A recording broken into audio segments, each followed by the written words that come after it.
अस्सलामुअलैकुम, welcome back to my YouTube channel. आज हमने स्टडी करना है लेवल ऑफ ऑर्गेनाइजेशंस को। ठीक है, एक सेकेंड।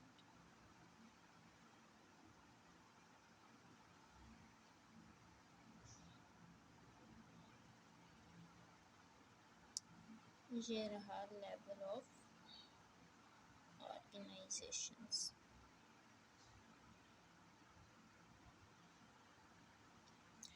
ओके, सबसे पहले ये कह रहा है कि in order to understand the various phenomenas of life के डिफरेंट फिनोमेनास को अंडरस्टैंड करने के लिए बायोलॉजिस्ट्स क्या करते हैं, वो बायोलॉजिकल ऑर्गेनाइजेशंस को डिफरेंट लेवल पे स्टडी करते हैं। ठीक है, हमने अब बायोलॉजिकल ऑर्गेनाइजेशंस पढ़नी है डिफरेंट लेवल्स की, फ्रॉम स्मॉलेस्ट टू लार्जेस्ट। ठीक है, जो सबसे सिंपल लेवल ऑफ ऑर्गेनाइजेशन है दैट इज़ सब अटोमिक एंड एटॉमिक लेवल। ठीक है, आपको पता है कि जो मैटर होता है वो लाइक सॉलिड, लिक्विड, गैसेस जो हैं वो किससे मिलके बनी होती हैं, एलिमेंट्स से मिलके बनी होती हैं। और एलिमेंट्स कौन से होते हैं, जैसे फॉर एग्जांपल मैं आपको यहाँ पे जो है ना लिख के दिखा देती हूँ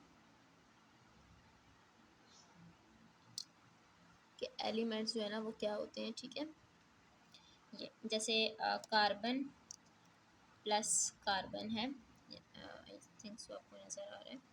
कार्बन प्लस कार्बन है तो ये किसके इक्वल हो जाएगा, C2 के। ठीक है, इसी तरह आपके पास O2 होता है। इसी तरह आपके पास और डिफरेंट तरह के जो है ना एलिमेंट्स होते हैं। एलिमेंट्स जो होते हैं वो सेम टाइप ऑफ एटम से मिलके बने होते हैं। ठीक है, इसको हम साइड पे ले जाते हैं। Wait a second. ओके, ये था लेवल ऑफ ऑर्गेनाइजेशन। ठीक है, ये सब एटॉमिक और एटॉमिक लेवल क्या होता है, जितना भी मैटर है वो सारा किससे मिलके बना हुआ है, एलिमेंट से मिलके बना हुआ है। और हर एलिमेंट के अंदर क्या है, सिंगल काइंड ऑफ एटम्स हैं, जिस तरह मैंने आपको भी C2 और O2 की एग्जांपल दी थी। उसके बाद ये कह रहा है कि the atoms are actually made up of many subatomic particles. अच्छा, पहले ये कहा जाता था कि एटम जो है वो ही सबसे छोटा जो है ना पार्टिकल है नेचर में, बट अब साइंटिफिक स्टडीज़ ने यह प्रूव किया है कि एटम के अंदर भी एटम से छोटे सब एटॉमिक पार्टिकल्स होते हैं, which are proton, neutron and electron. ठीक है, टोटल 92 एलिमेंट्स हैं जो कि नेचर में एग्जिस्ट करते हैं। ये लिखा हुआ है कि 92 एलिमेंट्स हैं टोटल जो कि नेचर में एग्जिस्ट करते हैं। ये उन एलिमेंट्स की बात नहीं हो रही है जो हम लोगों ने आर्टिफिशियली बनाए हैं। ठीक है, ये सिर्फ नेचर के एलिमेंट्स की बात हो रही है। वो ये कह रहा है कि जितने भी 92 एलिमेंट्स हैं उनमें से 16 ऐसे हैं जो कि लिविंग ऑर्गेनिज्म के अंदर होते हैं। जो 16 एलिमेंट्स हैं वो इसलिए क्या कहलाते हैं, बायो एलिमेंट्स कहलाते हैं, because they are present in living organisms और they are a part of living organism. ठीक है, आगे इसने ये लाइन लिखी हुई भी है कि ये जो 16 बायो एलिमेंट्स हैं these take part in making the body mass of living organisms. ठीक है, इन बायो एलिमेंट्स में से 6 ऐसे हैं जो कि 99% बनाते हैं किसका, टोटल मास का, और कुछ ऐसे हैं जो कि क्या करते हैं, 1% बनाते हैं। ठीक है, यानी कि अगर आप यहाँ से मैं आपको एक डायग्राम दिखा देती हूँ, ये देखें, ये वो 9 एलिमेंट्स हैं, सॉरी ये वो 6 एलिमेंट्स हैं जो कि पूरी बॉडी का, ह्यूमन बॉडी का 99% बनाते हैं। सबसे ज़्यादा प्रोपोर्शन जो है वो ऑक्सीजन का होता है 65%, कार्बन का उससे कम होता है 18%, फिर हाइड्रोजन का होता है 10%, फिर नाइट्रोजन 3%, कैल्शियम 2% एंड फॉस्फोरस 1%। सिर्फ 1% वो एलिमेंट्स हैं जो आपके पास बहुत कम प्रोपोर्शन बनाते हैं। ठीक है, जिसमें से पहला जो है वो अगर आप नोट करना चाहें तो नोट भी कर सकते हैं। This is potassium, then sulphur, then chlorine, sodium, magnesium, iron, copper, manganese, zinc and iodine. ठीक है, ये सारे मिल के टोटल मास का 1% बनाते हैं। ठीक हो गया, उसके बाद हम नेक्स्ट को पढ़ते हैं। नेक्स्ट है हमारे पास मॉलिक्यूलर लेवल, ठीक है। मॉलिक्यूलर लेवल को पढ़ने से पहले हम पढ़ लेते हैं कि मॉलिक्यूल क्या होता है। मॉलिक्यूल कोई भी ऐसा सब्सटेंस है जो सेम या डिफरेंट काइंड ऑफ एटम से मिलके बना होता है, ठीक है। अगर हम यहाँ पे नोट्स निकाल लें और फिर से मैं आपको जो है ना बता दूँ कि क्या होते हैं ये, एक सेकेंड सिर्फ।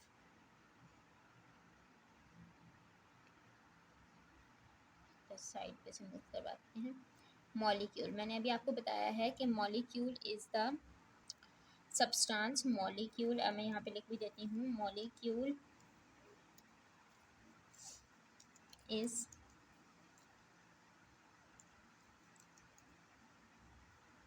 a substance that is made of same or different type of atom, ठीक है। You can note it from here.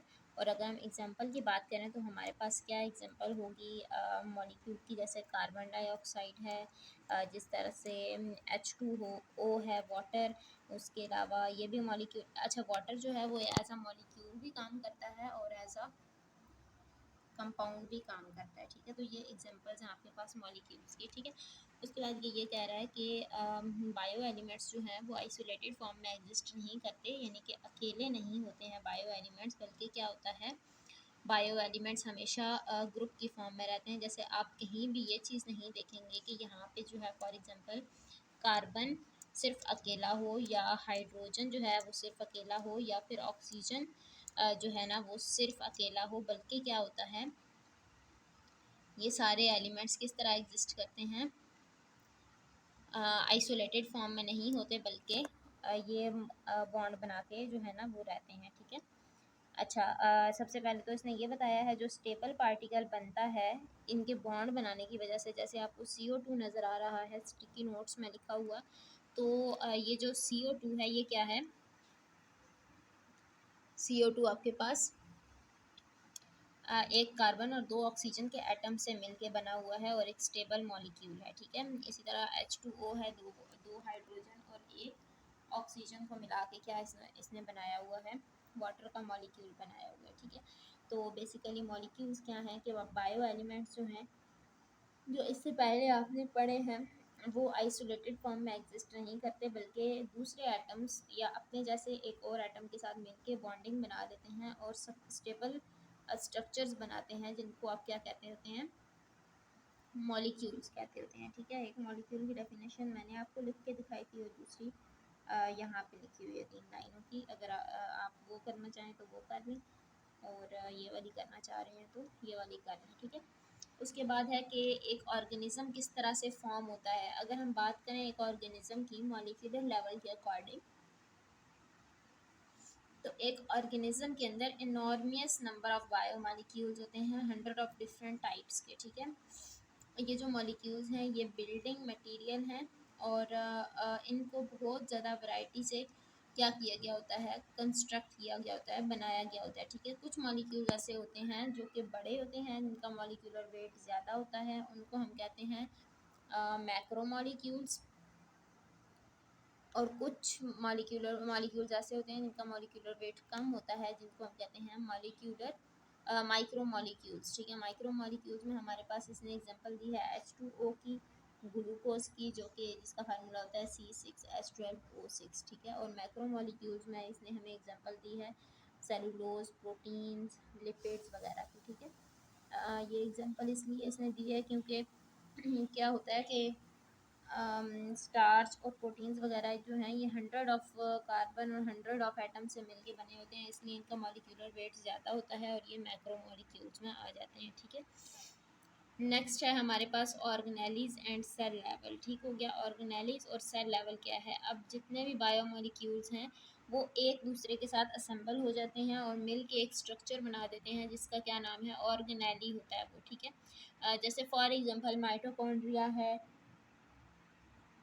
Ribosome है आपके पास, सेल के अंदर जितनी भी चीज़ें हैं ना वो सारे ऑर्गेनेलीज हैं आपके पास, और हर ऑर्गेनेली अपना स्पेसिफिक काम कर रहा है, ठीक है। आगे ये लिखा हुआ है कि ये जो ऑर्गेनेलीज हैं ये सब सेलुलर स्ट्रक्चर्स हैं, और जब ये इकट्ठे होते हैं तो ये क्या बना देते हैं, यूनिट ऑफ लाइफ बना देते हैं, which is known as cell. Cell बना देते हैं ये, ठीक है। जितनी भी टाइप के ऑर्गेनेलीज हैं वो स्पेशलाइज हैं अपने काम के हवाले से, ठीक है। जैसे फॉर एग्जांपल अगर हम ऑर्गेनेली लें माइटोकॉन्ड्रिया, तो जो माइटोकॉन्ड्रिया है वो किस लिए स्पेशलाइज्ड है, सेलुलर रेस्पिरेशन करता है। और अगर हम राइबोसोम्स को लें तो राइबोसोम्स प्रोटीन की सिंथेसिस करते हैं। इसी तरह अगर आप न्यूक्लियस की एग्जांपल लें तो न्यूक्लियस भी एक ऑर्गेनेली है जो कि कंट्रोल सेंटर है सेल का। इसी तरह एंडोप्लाज्मिक रेटिक्यूलम है, वो भी प्रोटीन और लिपिड की सिंथेसिस करवाने में हेल्प करता है, मटेरियल्स को ट्रांसपोर्ट करवाने में हेल्प करता है। तो इस तरह डिफरेंट ऑर्गेनेलीज के स्पेशलाइज्ड क्या हैं, फंक्शन है, ठीक है। इन दिस वे जो सेल के फंक्शंस हैं वो इस तरह से स्पेशल स्ट्रक्चर्स की वजह से वकू पजीर होते हैं, ठीक है। ये सेल के अंदर डिवीजन ऑफ लेबर की एक एग्जांपल है। उसके बाद ये कह रहा है कि अगर हम प्रोकैरियोट्स और प्रोटिस्ट्स की बात करें तो उसमें ये होता है कि प्रोकैरियोट चूँकि ऐसे ऑर्गेनिजम्स होते हैं जो मेम्ब्रेन बाउंडेड नहीं होते हैं, तो उनकी जो पूरी बॉडी है वो एक ही सेल से बनी होती है, ठीक है। लेकिन जो मल्टी सेलुलर ऑर्गेनिजम्स हैं, जो यूकैरियोट्स हैं, उनके अंदर जो बॉडी है वो ट्रिलियंस ऑफ सेल से बनी होती है। अगर हम अपनी बात करें या बहुत सारे फंजाई की बात करें या एनिमल्स की या प्लांट्स की बात करें तो we are made up of. आज का लेक्चर हम यहाँ ख़त्म करते हैं, और नेक्स्ट टाइम हम लोग क्या पढ़ेंगे, organ and organ system level पढ़ेंगे, ठीक है। आप लोगों को अगर कोई चीज़ समझ नहीं आई या अगर आप कोई सजेशन देना चाह रहे हैं तो आप ज़रूर दें कमेंट बॉक्स में। और इंशाल्लाह मिलते हैं कल दोबारा एक नए लेक्चर के साथ। और अगर आप लोगों ने मेरा चैनल अभी तक सब्सक्राइब नहीं किया है तो आप चैनल को सब्सक्राइब कर दें। अल्लाह हाफिज़।